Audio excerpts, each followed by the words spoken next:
Explicábamos en el video anterior acerca de cómo se absorbía el hierro, en que básicamente existen tres tipos de hierro: hierro férrico, hierro ferroso y hierro hémico. Esos tres tipos de hierro, pues cada uno prácticamente tiene vías de absorción diferentes.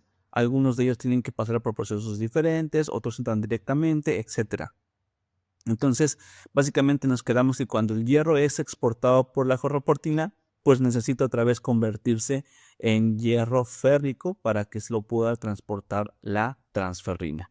Y la epsidina es la proteína que va a estar, pues básicamente monitoreando o sensando los niveles de hierro. Ella es la que decide cuando dice, ¿sabes qué? Ya tenemos suficiente hierro, ya no necesitamos más, entonces vamos a tener que unirnos con ferroportina y degradar ferroportina. ¿Para qué? Para que el hierro ya no esté disponible para su transporte.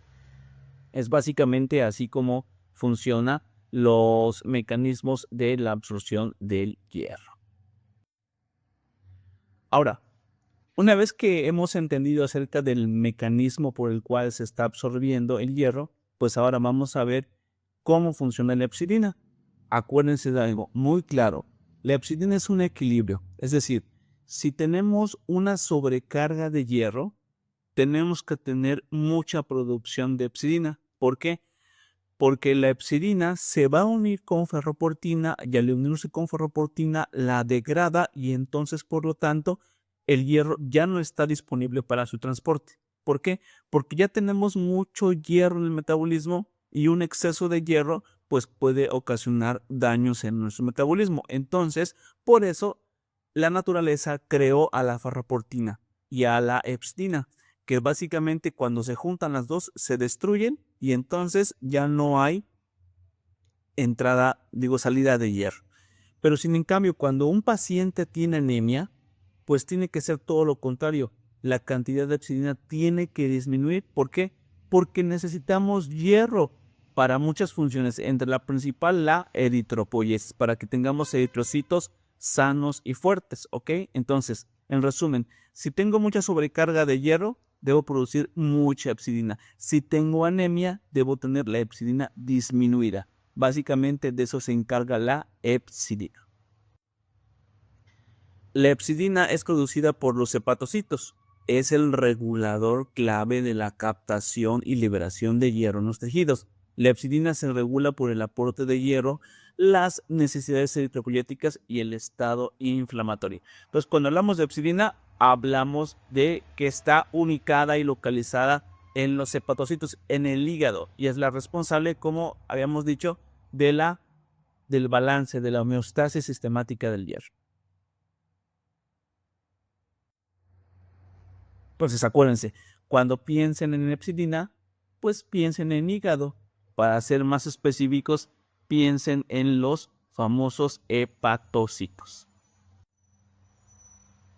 Ya que tienen ustedes claramente una proteína de la epsidina que está constituido por 25, ¿sí?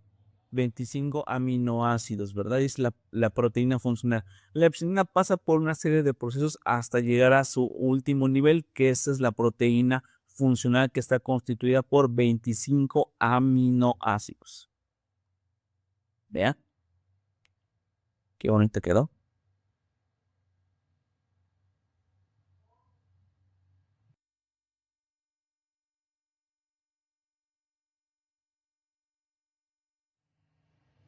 Y aquí pues podemos verla un poquito más formulada, más estructurada a la epsidina. Vea, sí, está constituida por enlaces disulfuro y cisteínas básicamente. Y aquí en esta y en esta es donde se va a unir con la ferroportina. La expresión de epsidina se ve influenciada por factores como los niveles de hierro. Ya decíamos, si hay sobrecarga de hierro, necesitamos producir mucha epsidina. Si el paciente tiene poco hierro en su metabolismo, necesitamos disminuir la epsidina, ¿ok? Y aquí en esta animación, pues es muy sencilla, pero con eso espero que ya quede entendido cómo es que funciona la epsidina. La epsidina está lista. pero el metabolismo le dice, ¿sabes qué? Ya hay suficiente hierro, ya no necesito que la ferroportina exporte hierro para que lo transporte la transferrina, ya es suficiente, entonces epsidina, únete con ferroportina para que la degrades y entonces todo este hierro que está aquí se almacene y cuando yo lo necesite, entonces voy a hacer uso de él. Mi epsidina se une con la ferroportina, degrada la ferroportina y todo este hierro en estado ferroso, pues se queda listo, ¿sí? Para que después una proteína que se llama PCPB1 lo almacene en la ferritina.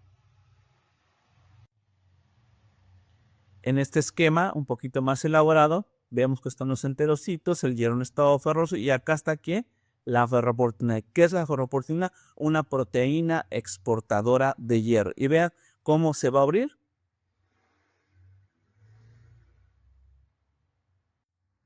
Se abrió.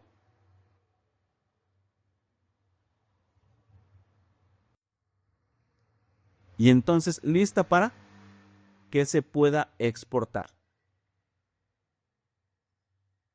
¿De veras?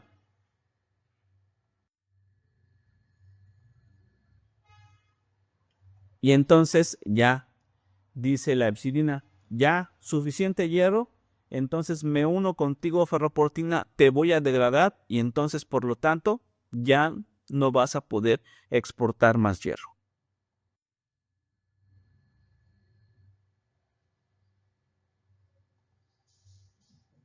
Y listo, ya cumplió su función la epsidina. Esto es cuando hay sobrecarga de hierro, cuando el hierro es suficiente. Pero otra vez, y perdón que sea tan repetitivo, pero quiero que quede muy claro. Cuando tenemos anemia, la producción de epsidina necesita disminuir otra vez. ¿Por qué? Porque necesito hierro, aunque sea poquito, necesito que salga, que se exporte, porque lo necesito para cumplir mis necesidades más básicas, como por ejemplo la eritropoiesis.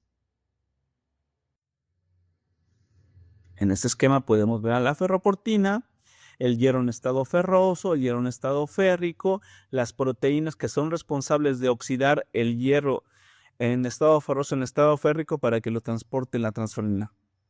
Y como decíamos, cuando ustedes lean que es una apotransferrina, quiere decir que la transferrina que es responsable de transportar el hierro, significa que no tiene nada de hierro.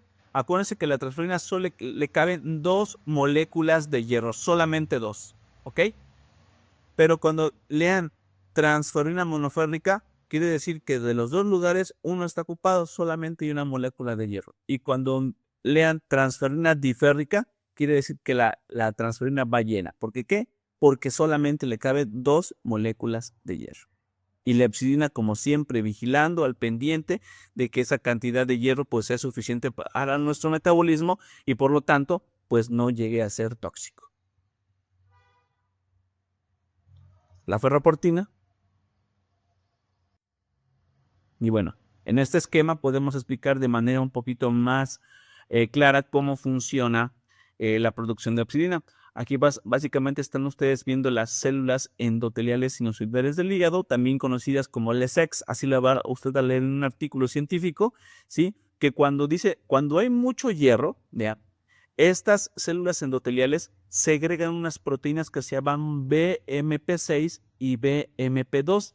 Estas, ¿sí? 2 proteínas solamente se segregan cuando hay mucho hierro, cuando las células endoteliales sinusales del hígado lo detectan, ¿sí? Entonces, cuando BMP6 sale, ¿sí? Se une con BMPR2 y ALK2. Estas dos, al unirse y armar el complejo de BMP6 secretadas por la LSEX, BMPR2, ¿sí? Y ALK2 hacen un complejo. Al unirse a este complejo, este freno que se llama FKBP12 se quita y dice, bueno, yo ya no sirvo aquí, aquí ustedes todavía se unieron, yo me quito, que es un freno molecular, y entonces voy a estimular a SMART158 que se va a unir con SMART14, ¿sí? Y entonces van a armar un complejo, se fosforilan, entran al núcleo y producen mucha epsidina.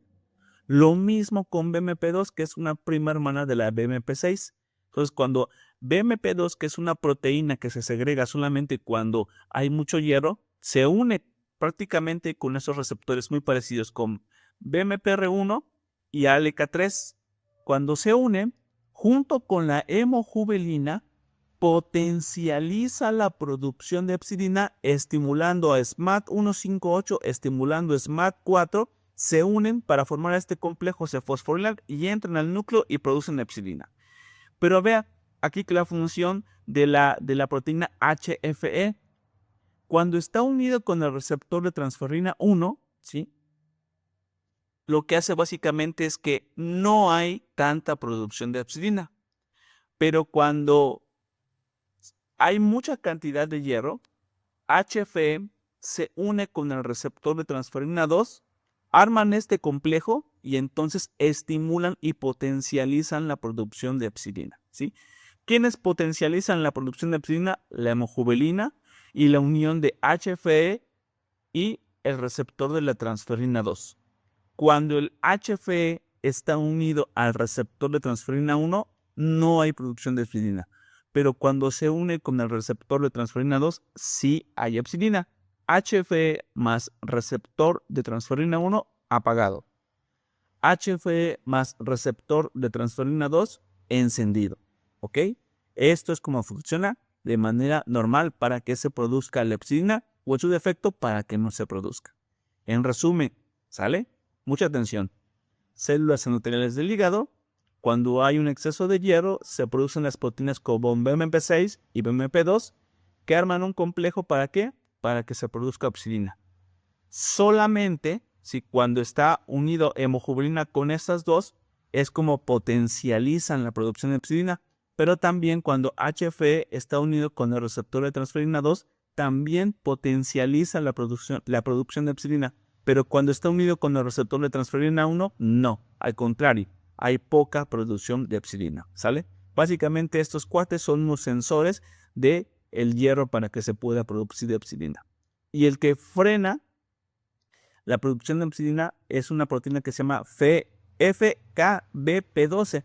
Pero cuando se unen esos tres, ese freno se quita y SMAD158 se une con SMAD4, se fosforila, entra al núcleo y produce epsidina.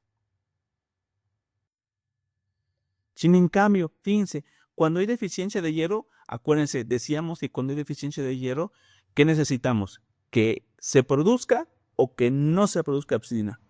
Pues que no se produzca epsidina. ¿Por qué? Porque necesitamos entrada de hierro otra vez para cumplir las necesidades más básicas de nuestro metabolismo.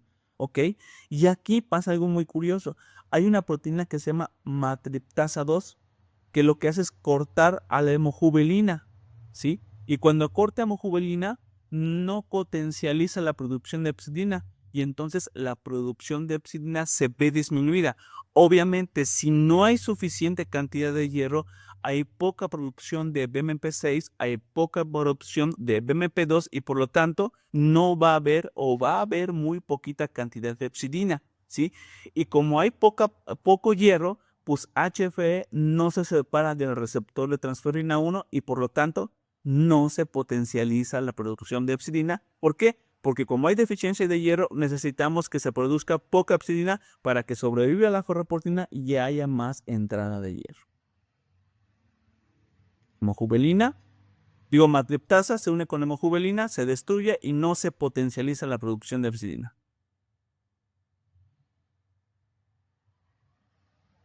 No se lleva a cabo la reacción y por lo tanto no se une SMAD158 con SMAD4 y por lo tanto no entra al núcleo y por lo tanto no se produce epsidina.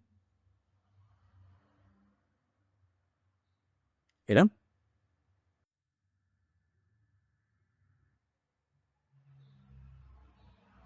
Acuérdense lo que explicábamos, en todo lo contrario, en una sobrecarga de hierro sí necesito que se produzca mucha epsidina.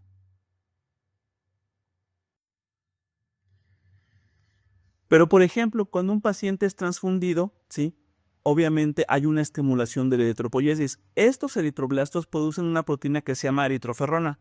La eritroferrona lo que hace es que bloquea la producción de epsidina. ¿Para qué? Para que no destruya ferroportina y entre mucho hierro y ese hierro sea utilizado para la eritropoyesis.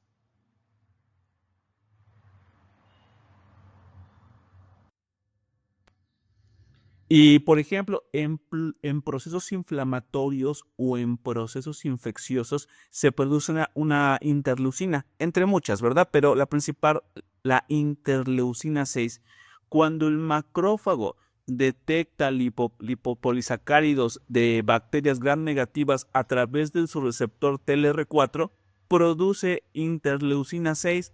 Esa interleucina 6 llega a unos receptores de interleucina 6, ¿sí?, que estimulan STAT3, que fosforilan STAT3 y que por lo tanto entra al núcleo y produce mucha hepcidina.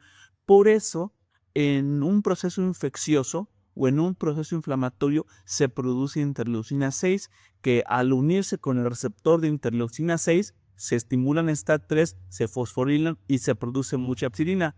Y al producirse mucha hepcidina, se une con la ferroportina, destruye la ferroportina y por lo tanto ese hierro se queda atrapado dentro de los macrófagos o los enterocitos, y eso es a lo que comúnmente se le conoce. Perdón, es que de veras que cosas. Se le conoce como anemia de los padecimientos crónicos o anemia de los procesos inflamatorios. Espero que esta información te sirva y espero que algún día tengamos la oportunidad de que conmigo curses un diplomado o un curso y nos vemos en el siguiente video. Adiós.